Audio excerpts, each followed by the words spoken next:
Au marché, tu peux tout trouver. Des cèpes et des œufs. Des radis et même des potirons.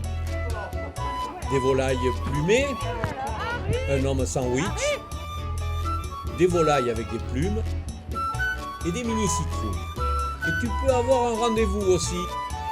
On a rendez-vous avec Sophie aujourd'hui sur le marché de Créon. Nous allons rencontrer Sophie parce qu'elle vend un produit bien particulier sur le marché aujourd'hui. Et en plus, sa démarche est intéressante. Suivez-moi, on y va. Sophie, qu'est-ce que vous vendez? Des cookies. Des Très cookies. intéressant. Ouais. Oui, mais pourquoi ces cookies-là sont plus intéressants que d'autres? Probablement parce que j'ai fait valider la recette par la diabétologue. Je pense que c'est plus intéressant. Oui, est-ce que vous pouvez nous en dire plus?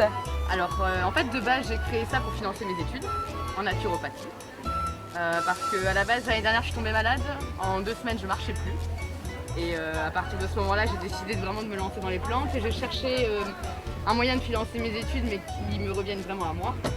J'ai commencé à faire des cookies parce qu'à la maison, on adore ça. Mais comme on a un diabétique à la maison, il a vraiment fallu modifier la recette. Donc je mets au moins 3 fois moins de sucre que dans la recette traditionnelle.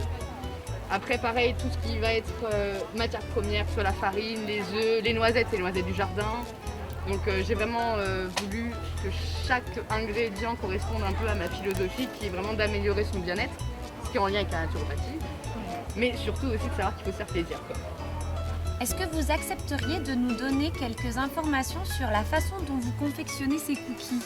Il y a des façons de faire qui sont effectivement propres à moi-même au niveau des étapes dans la recette, mais également dans sa composition. Évidemment, c'est des choses sur lesquelles j'ai beaucoup travaillé et je les garde un petit peu pour moi.